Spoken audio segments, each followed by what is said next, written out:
অল্প জানবে সে নাস্তিক হবে, যে ভালোভাবে বিজ্ঞানকে জানবে সে অবশ্যই ঈশ্বরে বিশ্বাসী হবে। রেদওয়ান মাসুদ বলেছেন, টিয়া পাখির মতো মুখস্থ করে বড় বড় সার্টিফিকেট অর্জন করে বড় বড় চাকরি পাওয়াকে শিক্ষা বলে না। শিক্ষা হচ্ছে সেটা যা একজন মানুষের ভিতরের কুশিক্ষাকে দূর করে সমাজের পরিবর্তনে এগিয়ে আসার উৎসাহ যোগায়। কনফুসিয়াস বলেছেন, মানুষ যত বেশি ভালো চিন্তার উপর ধ্যান করবে তার পৃথিবী এবং বৃহত্তর বিশ্ব তত ভালো হবে।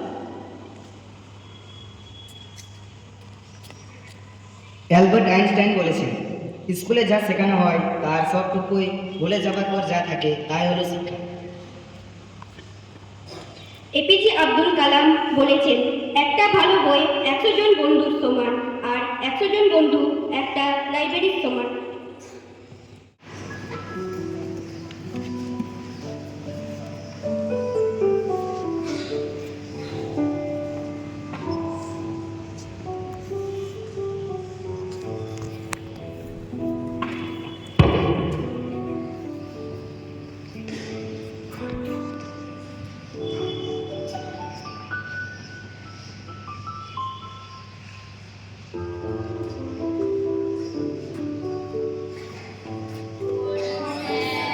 গুড মর্নিং, সবাই বসো। কাল সবাইকে অঙ্ক দেখে আসতে বলেছিলাম, সবাই পারবে তো? সবাই হ্যাঁ স্যার বললেও তার মধ্যে ছিল ব্যতিক্রম কিছু ছেলে যারা একেবারেই অঙ্ক পারত না। স্যার সবাইকে একটি অঙ্ক দিল। কিছু ছেলেমেয়েরা পারলেও কয়েকজন চুপ করেই বসেছিল। তাদের মধ্যে একজন ছিল সুকুমার।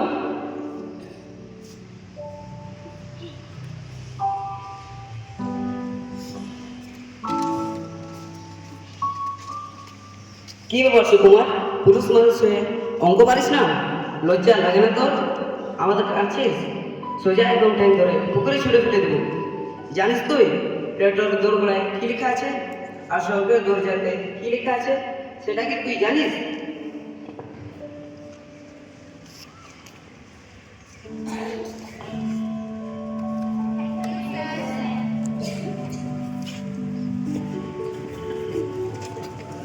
সুকুমারের কাছে একটি লোক দেখা করতে আসলো এবং সুকুমারকে অনুরোধ করল, আপনি দয়া করে আমাদের জন্য আপনার ছোটবেলার ঘটনা পত্রিকায় লিখে দিন। আমার ছোটবেলার কথা তেমন তো কিছুই নেই। না না, এরকম বলবেন না, দয়া করে কিছু লিখে দিন। আচ্ছা আচ্ছা, ঠিক আছে, সে না হয় দেখো। তারপর সুকুমার তার ছোটবেলার অঙ্কের মাস্টার মশাইয়ের কথা ভাবতে লাগলো এবং সে সেটাই লেখার কথা ভাবল। কিছুদিন পর পত্রিকার লোক আবার তার সঙ্গে দেখা করতে আসলো। সুকুমার পত্রিকার লোককে পত্রিকাটা দিয়ে দিল এবং পত্রিকার লোক তাকে 10 টাকা দিয়ে চলে গেল।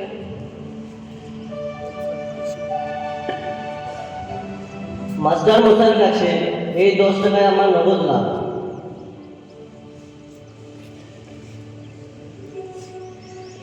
অনেকদিন কেটে যাওয়ার পর একদিন সুকুমারের কাছে একটি নেমন্তন্ন আসলো অন্য এক স্কুলে বক্তৃতা দেওয়ার জন্য।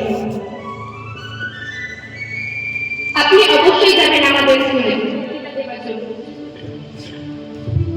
আচ্ছা ঠিক আছে, আমি যাব।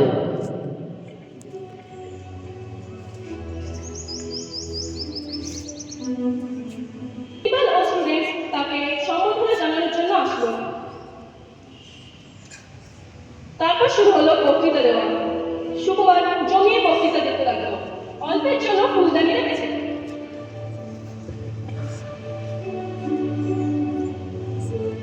আপনি তো খুব ভালো বক্তৃতা দেন। না না, শরীরটা একটু খারাপ, তাই তাহলে আরো ভালো হতো। ওরে বাবা, এনার যদি শরীর খারাপ হয়ে এত জোর থাকে তাহলে শরীর ভালো থাকলে আরো কত কি হয়ে যাবে।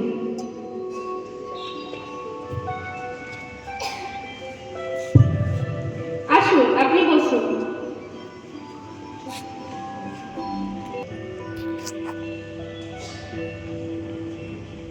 একথা বলে ছেলেটি চলে গেল, কিন্তু সুকুমার গল্পের ছলে কথাটি ভুলেই গেল।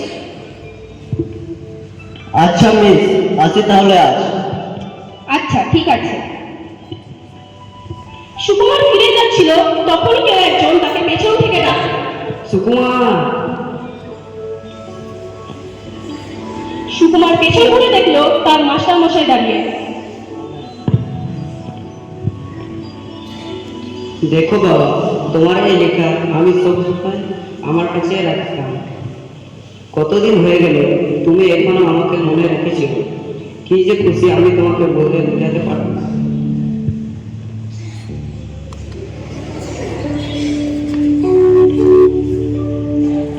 এ আমি কি করেছি?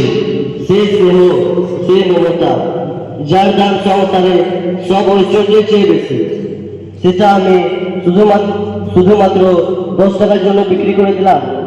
এর লজ্জা আমি কোথায় রাখবো?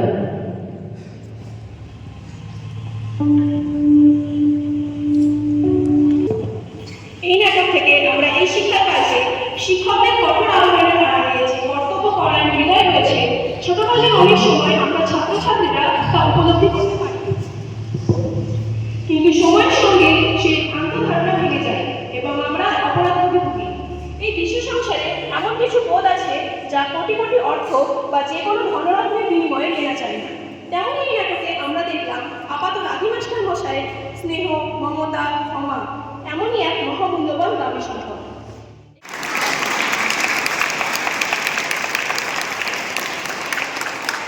মানে রবীন্দ্রের যে ক্লাস টিচার হিসাবে যিনি 90, রবি স্যার আপনাকে ধন্যবাদ জানাচ্ছি। দেখেছিলাম যে রবি স্যার আমাকে অনেক সময় বলে, ফাদার স্টেজ বাদে আপনি সব কিছু কাজকর্ম দিন, আমি সবই করবো, তো স্টেজের প্রোগ্রামটা আপনি দেবেন না। তবু ওনাকে দেখছিলাম যে উনি দাঁড়িয়ে থাকতেন, বসে থাকতেন, ওনার সাথে থাকতেন, আর তার ফলটা সেটা আজকে আমরা পেলাম। কংগ্রাচুলেশন ক্লাস 9B, খুব সুন্দর করেছো। উর্মিপালের লিডারশিপের আন্ডারে তোমরা খুব সুন্দর করেছো। আর উর্মিপাল আমাকে বলছিল, ফাদার আমার ভয় লাগছে। আমি বললাম ঠিকই আছে, ভয় তো লাগবেই। হ্যাঁ, তুমি ভালো মেয়ে, তুমি ক্লাসে প্রশ্ন উত্তর যেমন প্রশ্ন করা হয় তুমি উত্তর দিচ্ছ, কীভাবে তুমি পারবে। সেই জন্য আরেকবার ক্লাস 9B কে সকল পক্ষ থেকে তোমাদেরকে অভিনন্দন, কংগ্রাচুলেশন জানাচ্ছি।